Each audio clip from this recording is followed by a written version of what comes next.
she had the baby and called me from another number. So she called to tell you she was pregnant and you just said okay and then blocked her number? Yes, ma'am, Your Honor. They probably were doing it then. They was. Like back when they were best friends. I believe they was. No. I believe they was. No. Oh, I God. told them they was. All right. No. Imagine showing up to paternity court thinking you've found Mr. Right, only for him to claim your baby looks like Donald Trump. That's exactly the chaos Ms. Thomas walked into when she dragged Mr. McKee to court over her 8-month-old son, Carson. She believed they were in a committed relationship, but he insists the baby couldn't possibly be his. And trust me, folks, the drama only gets messier from here. Hello, Your Honor. Hello. This is the case of Thomas versus McKee. Thank you, Jerome. Good day, everyone. Miss Thomas, you and the defendant, Mr. McKee, met on an online dating website.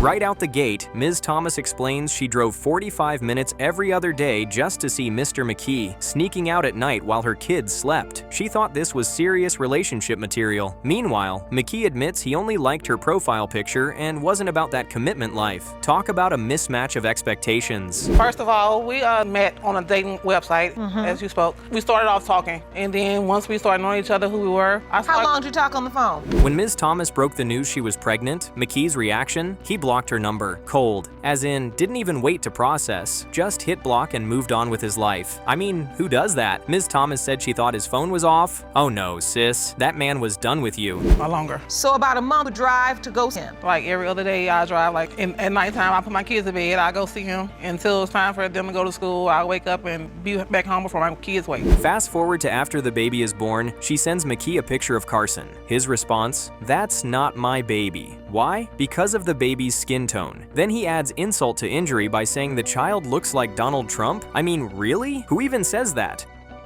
And like a week later with a new number, and then he answered. And I told him I just had my baby. He still couldn't like really believe me. He was like, send me some pictures. He was at work then. He was like, send me some pictures. So I sent him some pictures. Judge Lake isn't having any of that nonsense. She reminds McKee that babies can come in all shades and you can't dismiss your child because of color. Meanwhile, Ms. Thomas is holding back tears, revealing she hid the entire pregnancy from her family out of shame. Imagine carrying a baby for 9 months, alone, just to be told he looks like someone from The Apprentice. Biracial. Yes, Your Honor. Okay, because you know in this courtroom, we don't play around judging kids by their skin color. You're right. But I'm trying to understand when you say it looked like it could be, I understand what you're saying. Things only get more emotional when Ms. Thomas admits she had no support at all during the pregnancy. Not even her family knew. When she finally went into labor, she had to break the news in the delivery room. Can you picture that shock? Oh, by the way, I've been pregnant for 9 months. Surprise! That's heartbreaking and jaw-dropping at the same time.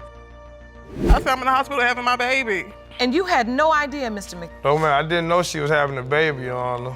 But you look at that baby. He looked just like you, just a different color. So she called you and told you she was pregnant and you blocked. But hold on, folks. The drama is only heating up. When asked about his kids, McKee casually admits he already has a daughter and 2 more babies on the way. And here's the kicker. They're from 2 sisters. Yes, you heard me right. 2 sisters, pregnant by the same man at the same time. Even Judge Lake nearly fell off the bench. I have a daughter. You do. And so this would be your first son. I have 2 more on the way. You have 2 more kids on the way right now? Yes, ma'am, Your Honor. You can feel the courtroom's collective gasp. Ms. Thomas is floored. Judge Lake, with her classic side eye, tells him flat out, "This isn't a sport, these are babies." I mean, what else can you even say? At this point, McKee's family reunions must be like an episode of Maury Meets Jerry Springer.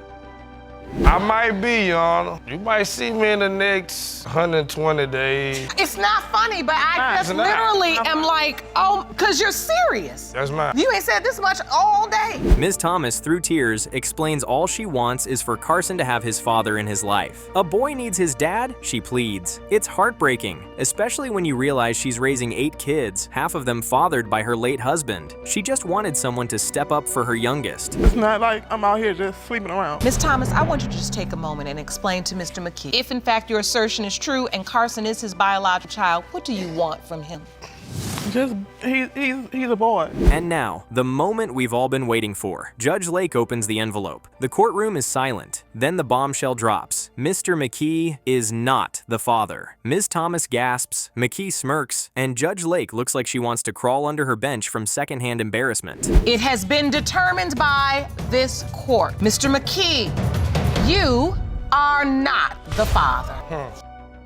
The aftermath is raw. Ms. Thomas admits the real father is likely her ex before McKee, leaving everyone stunned. Judge Lake doesn't mince words. Find this child's father, because Carson deserves the truth. And with that, court is adjourned, but not before giving us one of the wildest rides in paternity court history. I'm sorry. Like I said, I'm sorry. Do you know who Carson's father is? Yes. Like my ex before I met him. Did you know that and just want it to be Mr. McKee's? What happens when a man shows up to paternity court after 20 years, convinced he's the father of a grown woman who doesn't even want him to be? That's the emotional roller coaster we're strapping into today. Mr. McGreer swears a summer fling 2 decades ago made him the father of Ms. Wade. But Miss Wade? She's holding on to years of disappointment and even suspects another man might be her dad. Let's get into this. You may be seated. Hello, Your Honor. Hello. This is a case of McGreer versus Wade. Thank you, Jerome. Good day, everyone. Mr. McGreer, you say that a summer affair you had 20 years ago. Right off the bat, Mr. McGreer admits he wasn't the best dad. He says he's here to prove his love and apologize for the years he wasn't around. But Ms. Wade cuts him down immediately. She doesn't believe he's her father, and she doesn't want him to be. Ouch. You can feel her anger boiling over as she recounts all the broken promises and missed moments. Yes, Your Honor. Ms. Wade, you say you were always told by your mother that Mr. McGreer is your dad, but claim that as a child you discovered information which leads you to believe. Ms. Wade takes us straight into childhood memories that sting. Imagine being at school watching all your friends dance with their dads at the father-daughter dance, while you sit alone. That was her reality, and she's not holding back. She tells McGreer, "If you thought you were my father, you would have found a way to be there." Talk about a gut punch. Yes, my lifestyle didn't permit me to be the father that I wanted to be or needed to be at that time, just to be with her as a dad. You know, just as much as I missed a lot of her life, you know, that really bothered me in the same way that I couldn't be in her life like I really needed to be. The tension keeps climbing when Ms. Wade recalls only meeting him a handful of times, at ages 5 and 11, and then years of silence in between. She's fed up with his lifestyle excuses. And honestly, who can blame her? She wants actions, not apologies. Okay. How was he in and out of your life, Ms. Wade? Can you explain that to the court? I was 5 years old. When the first time you met him? When asked, Ms. Wade says part of her anger is because of the hurt, but another part is because she truly believes another man could be her father. This bombshell raises the stakes even higher. So now, not only is McGreer fighting against her pain, but also against another possible dad who's been in the picture. Always love you. I want to understand. Are you feeling so hurt that you just don't want him to be your father because he's hurt you so much? Her mother, Yashika Wade, steps in with backstory. She says it all began with a summer fling with McGreer, but admits she started seeing another man just weeks later. And here's where it gets messy. This other man has always believed he was the dad. He even stepped up, introduced Ms. Wade to his kids, and filled the father figure role McGreer never did. Your daughter to stay with Mr. McGreer, it was under the belief that this was her biological father, am I correct?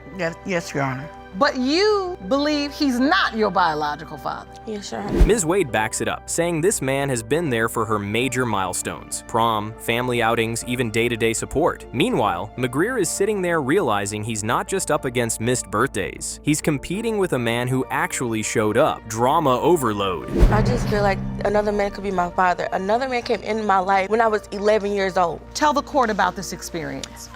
He would just come around and speak to me, you know, give me a little change. The courtroom gets emotional as Ms. Wade pours out her heartbreak, like the time she wanted a simple $10 book called My Dad but couldn't get it, or how she had to wear the same clothes to school and got bullied. She directly blames McGreer for not being there, and you can see the pain all over her face. He made so many promises that he didn't keep. When I was 13, promised to get me a whole new wardrobe of clothes. McGreer, on the other hand, is begging for another chance. He admits he was selfish, living for his lifestyle instead of being a dad, but now he's grown and wants to do better. He swears, no more broken promises. You can hear the desperation in his voice, but Ms. Wade isn't convinced so easily. Just to like, be somebody. So for me to man up and try to be a responsible parent, and my kids don't have to worry about knowing if their dad was there, is he gonna be there? And then comes the bombshell we're all waiting for. Judge Lake opens the envelope. The DNA results reveal that Mr. McGreer is not the father. The entire courtroom gasps. Ms. Wade's suspicions are confirmed, while McGreer looks crushed but tries to keep his arm around her. The case of McGreer versus Wade. When it comes to 20-year-old Amia Wade. It has been determined by this court. Mr. McGreer, you are not the father. What's powerful, though, is that even after hearing he's not the biological father, McGreer tells her his love doesn't change. And Ms. Wade, softening for the first time, says she'll still allow him in her life. Talk about a bittersweet ending. Heartbreak, healing, and a twist no one will forget. I'm so sorry. But like I said, the broken promises won't be broken. And this doesn't change what I feel for you. Even though you're not my father, I will allow you. Judge Lake wraps it up with wisdom, reminding everyone that being a father isn't just about biology. It's about presence, protection, and love. And with that, another emotional storm in paternity court closes, leaving us all needing a deep breath. I know that was not what you expected to hear. Even though you came here saying you had the information that suggested someone else was your biological father.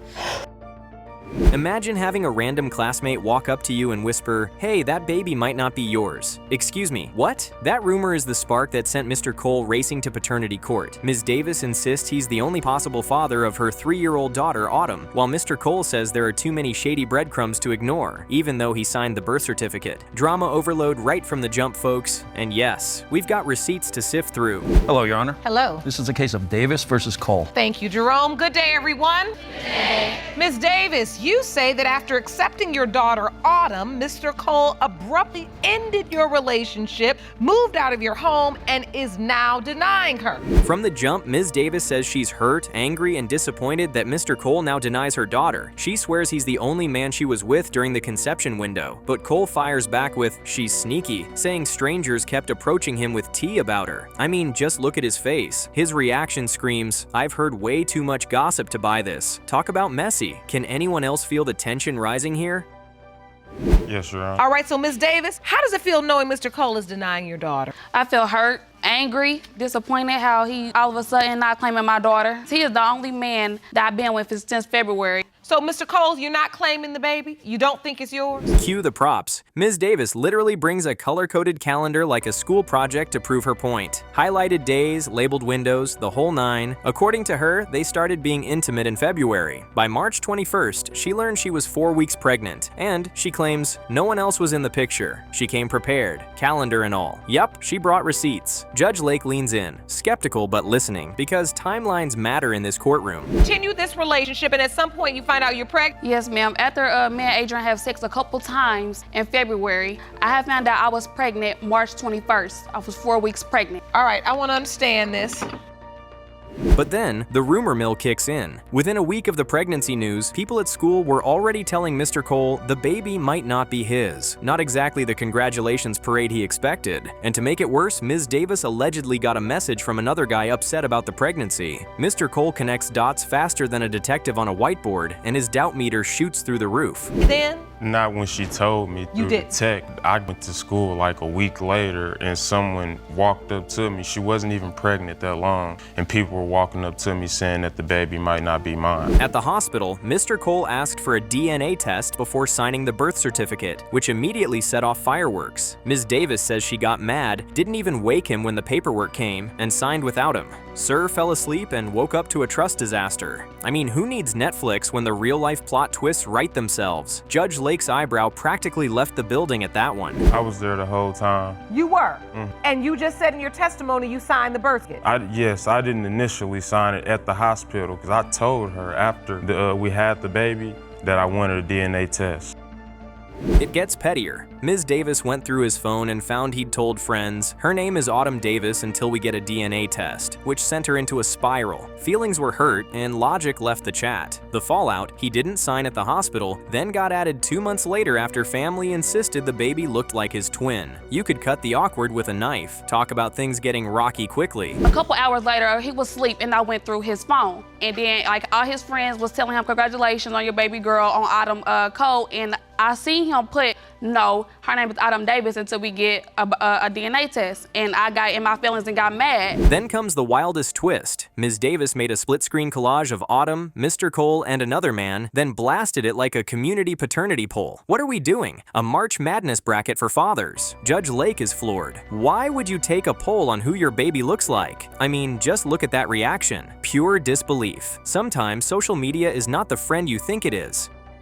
Really? Yes, Your Honor. I did that because, like he said, people was coming up to him asking him was Autumn his, and I just did a split image of those three, and was asking the same people who does Autumn look like more, And the online chaos bleeds into real life. Mr. Cole says random folks started confronting him about not claiming his child. Meanwhile, Ms. Davis insists she only posted because he was telling people he had doubts. They're trading accusations like dodgeballs. Judge Lake shuts it down with a read. If you believe he's the father, stop creating mess that destroys trust. Drama at its finest, folks. But he had signed the birth certificate at this point, right? Yes, Your Honor. So he was legally Autumn's father. Yeah. And after that, you still split screened her with the other guy and Mr. Cole? Enter the twin sister. Ashley steps up and boom, drops a bomb, testifying that Ms. Davis admitted she slept with another guy just 2 days before being with Mr. Cole. The courtroom does a collective gasp. Ms. Davis fires back, denying the 2 days line and saying it was a one-time thing way back in January. The twins' eye contact alone could melt steel. Talk about messy family tension. Hello, Ms. Davis. Thank you for joining. You are Ms. Davis, Amber's twin sister. Is that correct? Yes, Your Honor. All right. And you're here to testify as to what you know about the relationship between Ms. Davis, your sister. Judge Lake digs in like a forensic analyst. If there was no other guy, why would this conversation even happen? Great question, Your Honor. Ashley stands firm, repeating 2 days, while Ms. Davis doubles down that her sister misremembered. Meanwhile, you can practically see Mr. Cole's hope deflating like a sad party balloon. This is the part where everyone shifts in their seats. And there, so I'm 100% sure that Adrian's the father. So wait, you're saying that your sister admitted to you that she had sex with another guy 2 days before she was intimate with Mr. Cole? Yes. Here's the heartbreaking core. Autumn is 3 and only knows Mr. Cole as daddy. He admits he wants to be the biological father because he grew up without one. Judge Lake lays out the stakes with surgical precision. Even if the law says he's responsible due to the birth certificate, the emotional truth for Autumn could be a different story. Cue deep breaths and long stares at the floor. They can't. She basically knows Mr. Cole to be her father. Autumn does, right? Yes, Your Honor. This is the man she knows. She doesn't know anybody else. Yes, Your Honor. She calls him daddy. Yes, Your Honor. But to this day, Mr. Cole, you don't know if you are her biological father. No, ma'am. Cue the drum roll. Jerome brings the envelope like it's the crown jewels. The courtroom hushes. You can feel every heartbeat. Judge Lake reads, "When it comes to 3-year-old Autumn Cole, Mr. Cole, you are not the father." Time stops. Ms. Davis's face crumples, Mr. Cole's shoulders drop, and the gallery exhales. I mean, just look at that reaction. Devastation, shock, and silence colliding.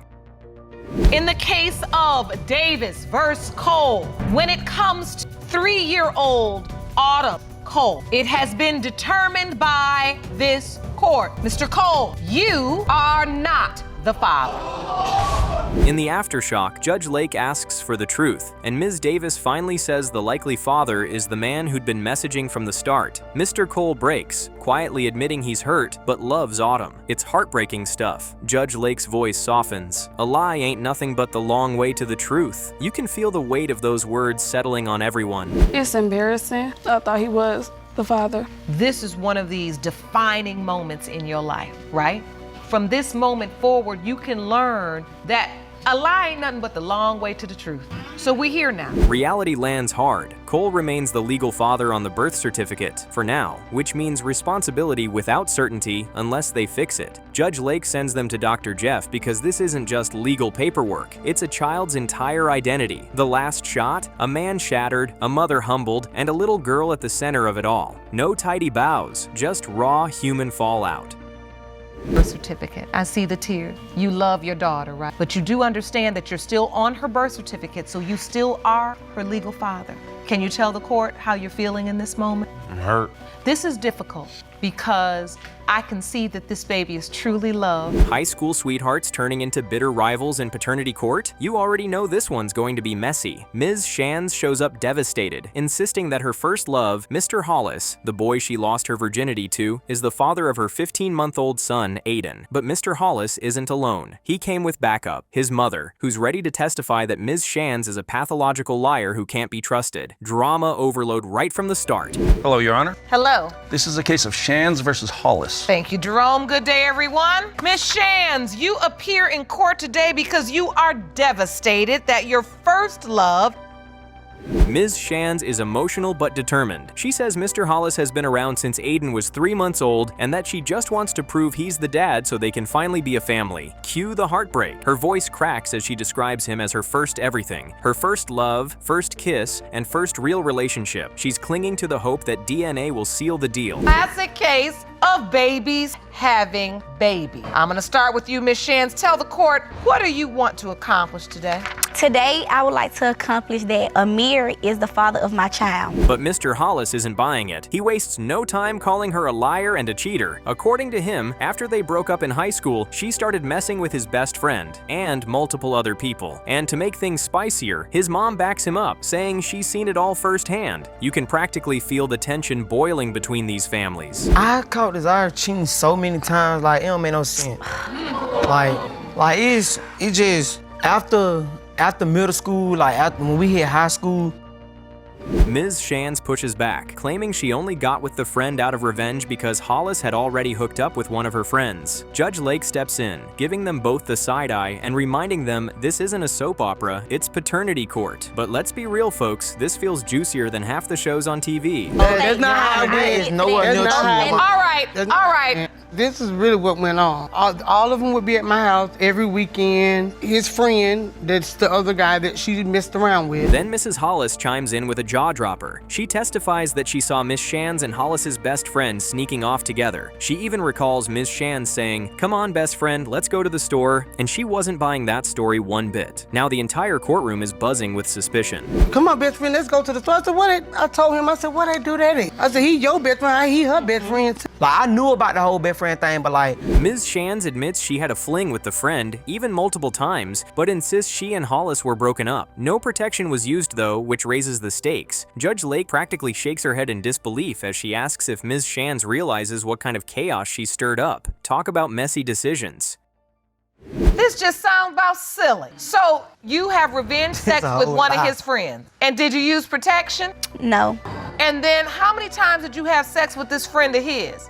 Multiple times. Things get even more complicated when Ms. Shands reveals she found out she was 5 months pregnant before even realizing it. She first told the friend since they were dating at the time, and he was thrilled. But here's the kicker. She was also still sneaking around with Mr. Hollis. Folks, that's not a love triangle. That's a whole love hexagon. Take me to that day.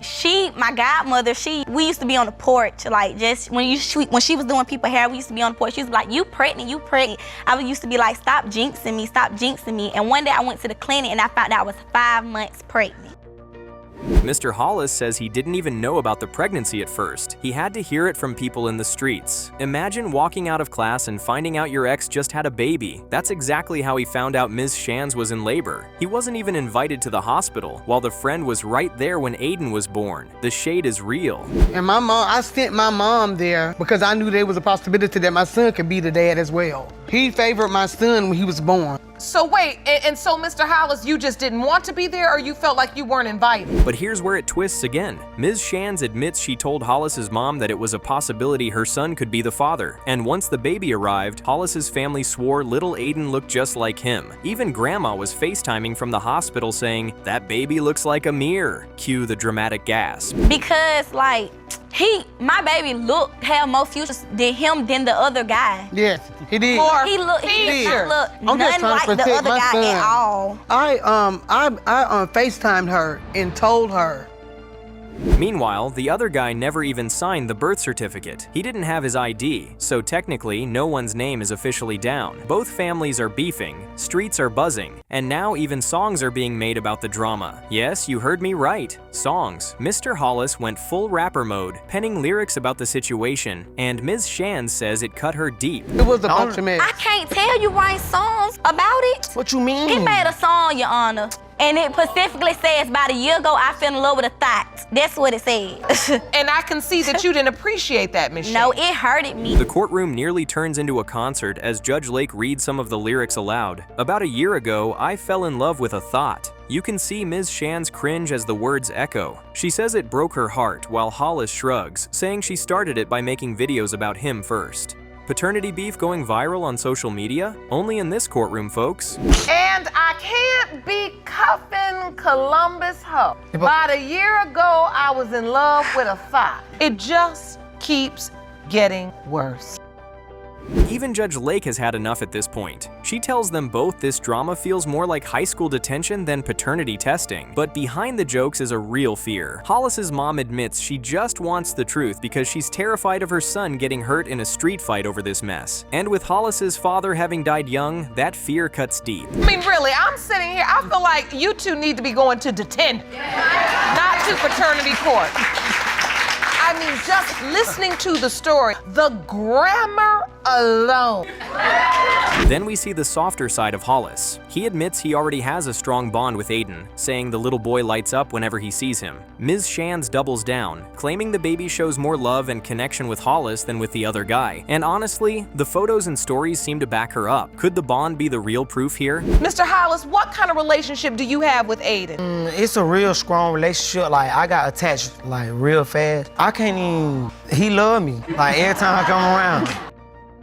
But finally, the moment of truth arrives. Jerome delivers the envelope, the courtroom falls silent, and everyone braces themselves. Judge Lake opens it slowly, eyes scanning the page. And then, boom! The results reveal that Mr. Hollis is not the father of Aiden. The heartbreak is instant, the gasp is loud, and Ms. Shands looks crushed beyond words. When it comes to 15-month-old Aiden Shands, it has been determined by this court. Mr. Hollis, you are not the father.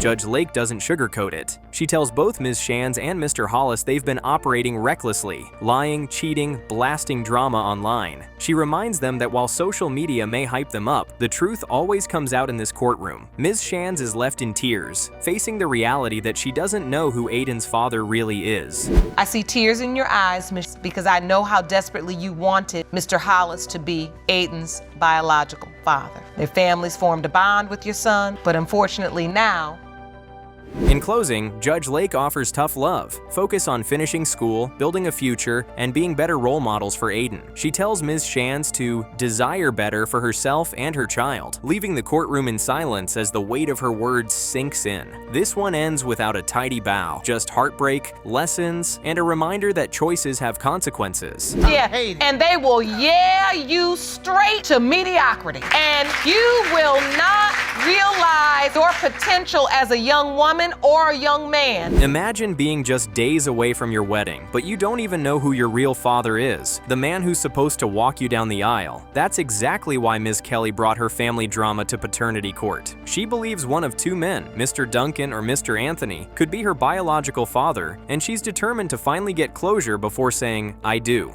Folks, the emotional stakes could not be higher. Hello, Your Honor. Hello. This is a case of Kelly versus Duncan and Anthony. Thank you, Jerome. Good day, everyone. Miss Kelly, you are here to determine if one of two men we've tested for paternity is your biological father. You hope to leave this courtroom today knowing your father's identity. Ms. Kelly begins with heartbreaking honesty. She explains she was raised by her grandparents because her mother was young and struggling. But here's where it gets complicated. Her grandparents were white and she's biracial. As a child, she remembers the awkward looks, the whispers, even kids at school making comments. And when her grandfather was tragically killed when she was only 10, she lost the only steady father figure she'd ever known. Been on trying to find out who your biological father is. When I was 2, my grandparents started raising me, and I noticed that I was different because they're white and I was brown. My grandmother used to get awkward looks and she would say stuff to people.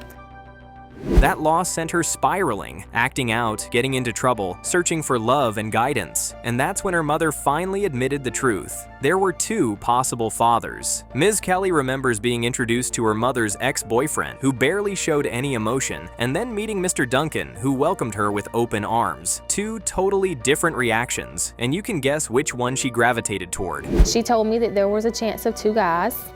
She took me to meet her ex-boyfriend, and it was kind of awkward. He was quiet, showed no emotion, and I also met Mr. Duncan, and he's always opened his doors to me, him and his wife. He's always wanted me to be his. Mr. Duncan recalls the moment he found out about Ms. Kelly. He admits he had doubts because her mother was living with another man at the time, but deep down, he always hoped she was his. He even says he's been carrying a mustard seed of hope for 24 years. That line alone nearly brought the courtroom to tears. You can feel how badly this man wants to be her dad. She was in a relationship with somebody else and even living with them. Yes, Your Honor. But she was dating you on the side. Yes, Your Honor. And you wanted her to be with you.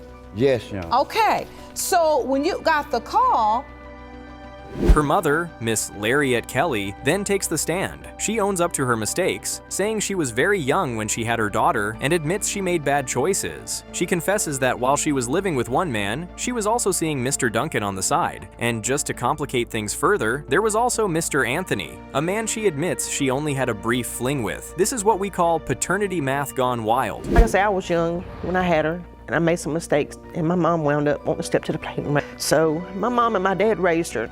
And like I said, when my dad got killed, it really disturbed her. She's seen everything happen. Mr. Duncan explains how much he invested emotionally. He says he even took in Ms. Kelly and her mother for a while, giving them a home, stability, and love. But then people started whispering in his ear saying, "That's not your child." Imagine hearing that over and over. He admits it tore him apart, but still, he never turned his back on her, always holding out hope that she was his.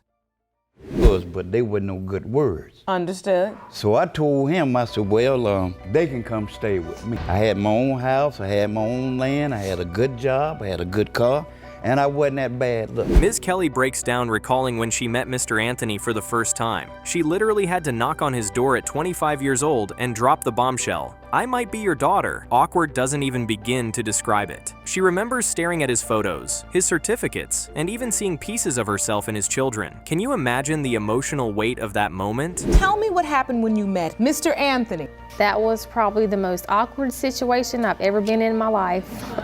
What happened? We go to knock on this man's door and tell him after 25 years later I might be his child. No phone call first? No. Mr. Anthony, on the other hand, appears via video. He says he was shocked when Ms. Kelly showed up out of nowhere claiming he might be her daughter. He admits he never even knew her mother was pregnant back then. While he's open to a relationship if the DNA says yes, he's clearly overwhelmed. 25 years of silence, then suddenly a potential adult daughter? That's a lot to process.